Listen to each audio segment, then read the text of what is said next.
অন্ধকার আকাশে মেঘের ঘনঘটা আর বাতাসের গুমোট ভাব নিয়ে ঢাকা যেন কোনো এক অজানা বিপদের সংকেত দিচ্ছে। ঠিক এই অস্থির সময়েই পুরো রাজনৈতিক অঙ্গনকে কাঁপিয়ে দিয়ে নতুন এক আলোচনার জন্ম দিয়েছেন ক্ষমতাচ্যুত সাবেক প্রধানমন্ত্রী শেখ হাসিনা। প্রায় 2 বছরের নির্বাসন কাটিয়ে তিনি হঠাৎই ঘোষণা দিয়েছেন এই ডিসেম্বরেই তিনি বাংলাদেশে ফিরবেন এবং আদালতে আত্মসমর্পণ করবেন। তার এই ঘোষণা যেমন চাঞ্চল্য তৈরি করেছে, তেমনি জন্ম দিয়েছে অসংখ্য প্রশ্নের। একসময় যিনি ক্ষমতার চূড়ায় ছিলেন, আজ সেই নেত্রীর কণ্ঠস্বরে ধরা দিয়েছে অদ্ভুত এক বিষণ্ণতা আর জেদ।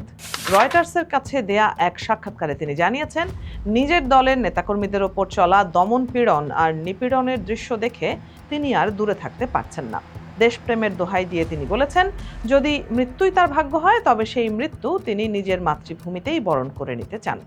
যেখানে তার বাবা মা সহ স্বজনদের রক্ত ঝরেছিল, সেখানেই শেষ নিঃশ্বাস ত্যাগ করার অদম্য ইচ্ছা তার। 2024 সালের 5 আগস্ট ছাত্র জনতার উত্তাল গণ অভ্যুত্থানের মুখে ক্ষমতার সিংহাসন ছাড়তে বাধ্য হয়েছিলেন শেখ হাসিনা। এরপরই ভারতের মাটিতে ঠাঁই হয় তার। সেই থেকে দেশের বাইরে থেকেই চলছে তার লড়াই। এদিকে দেশে থাকা তার অনুসারীরা পড়েছেন ঘোর বিপাকে। একসময়ের দাপুটে নেতা থেকে শুরু করে সাধারণ কর্মী পর্যন্ত অধিকাংশই আজ আত্মগোপনে।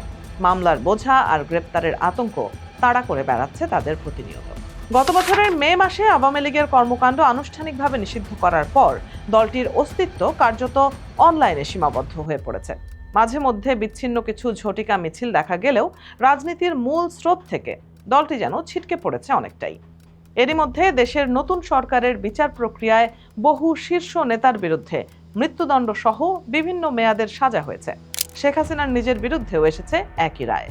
এই বাস্তবতায় দাঁড়িয়ে ডিসেম্বরে দেশে ফেরার ঘোষণা কি কেবলই আবেগী কোনো আহ্বান, নাকি এর পেছনে লুকিয়ে আছে কোনো গভীর রাজনৈতিক ছক? আওয়ামী লীগের অন্দরমহলেই এ নিয়ে চলছে তুমুল চুলচেরা বিশ্লেষণ। অনেকেই মনে করছেন এই সময়সীমাটি আসলে একটি প্রতীকী বার্তা। এর মাধ্যমে তিনি নিজের নেতাকর্মীদের চাঙ্গা করতে চাইছেন, দলের উপর থেকে নিষেধাজ্ঞা প্রত্যাহারের দাবিতে নতুন করে চাপ সৃষ্টি করতে চাইছেন এবং রাজনীতির মাঠে নিজের অস্তিত্বের জানান দিতে চাইছেন। কিন্তু প্রশ্ন উঠছে, এই ঝুঁকি নেয়ার মতো সাহস বা প্রস্তুতি কি তার অনুসারীদের আছে? যে নেতাকর্মীরা মাসের পর মাস গ্রেপ্তারের ভয়ে পালিয়ে বেড়াচ্ছেন, তারা কি হঠাৎ করে রাজপথে নামার প্রস্তুতি নেবেন? অধিকাংশ নেতারই ভাষ্য, পরিস্থিতি এখনো স্বাভাবিক হয়নি। জেল, জুলুম আর আইনি জটিলতার মুখে পড়ে কে নিজের জীবন বাজি রেখে সামনে আসবে তা নিয়ে সংশয় থেকেই যায়। এর আগেও 28 জুন এনডিটিভিকে দেয়া সাক্ষাৎকারে তিনি ফেরার কথা বলেছিলেন, কিন্তু সেই আহ্বানে সাড়া দেওয়ার মতো পরিস্থিতি বা সাহস কেউই দেখাতে পারেননি। উল্টো নিরাপত্তার অজুহাতে অনেক নেতাই ভারত ছেড়ে তৃতীয় কোনো দেশে পাড়ি জমিয়েছেন। ফলে বর্তমান বাস্তবতায় এই ঘোষণা কতটা কার্যকর হবে তা নিয়ে রাজনৈতিক বিশ্লেষকরা বেশ সন্দিহান।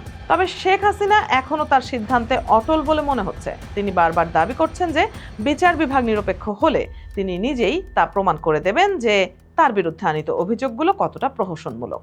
তিনি বিশ্বাস করেন, জনগণের কাছে বিচারের সুযোগ থাকলে তার সরকারের সাফল্য ব্যর্থতার প্রকৃত হিসাব তারা নিজেই কষে নেবে।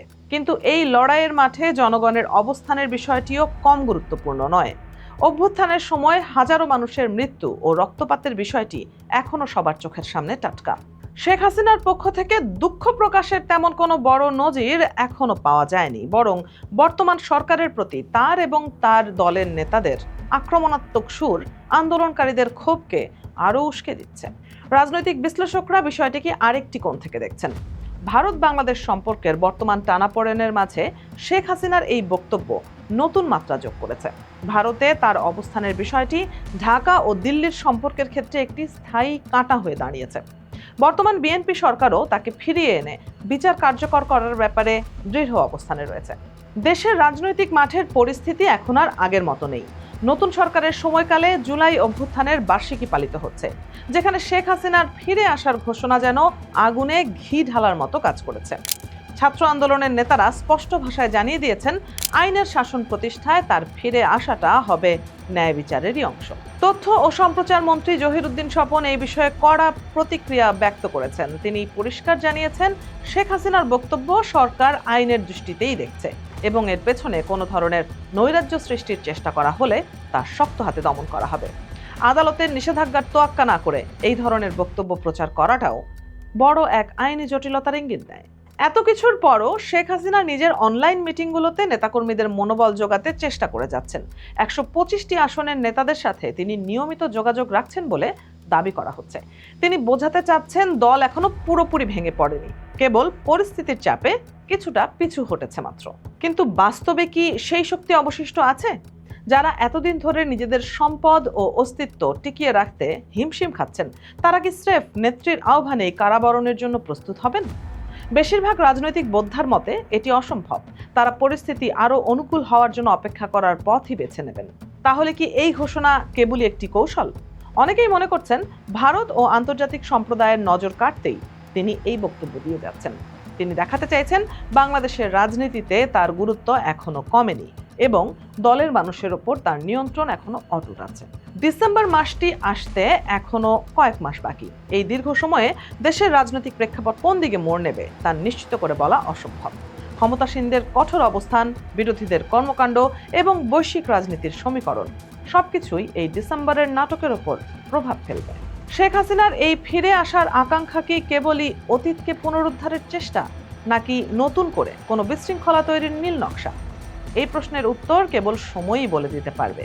তবে এটা স্পষ্ট যে তার এই ঘোষণা দেশের রাজনৈতিক উত্তাপকে নতুন মাত্রায় নিয়ে গেছে। এখন দেখার বিষয় হলো ডিসেম্বর মাসে আসলেই কি তিনি সাহস করে নিজ ভূমিতে পা রাখেন, নাকি এটি কেবলই কথার কথায় সীমাবদ্ধ থেকে যায়। নেতাকর্মীদের জন্য এটি হতে পারে নতুন জীবনের সংকেত, অথবা নিশ্চিত পরিণতির দিকে এগিয়ে যাওয়া। একদিকে আইনি লড়াই, অন্যদিকে রাজনৈতিক অস্তিত্ব রক্ষার সংগ্রাম। সব মিলিয়ে শেখ হাসিনার ফিরে আসার এই ঘোষণা এখন দেশের সবচেয়ে বড় আলোচনার বিষয়। মানুষ তাকিয়ে আছে ডিসেম্বরের সেই সম্ভাব্য দিনের দিকে, যা বাংলাদেশের রাজনীতির গতিপথকে চিরতরে বদলে দিতে পারে।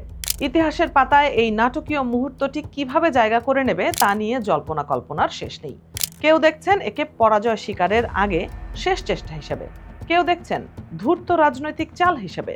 কিন্তু দিন শেষে সাধারণ মানুষের চাওয়া কেবলই স্থিতিশীলতা আর শান্তি।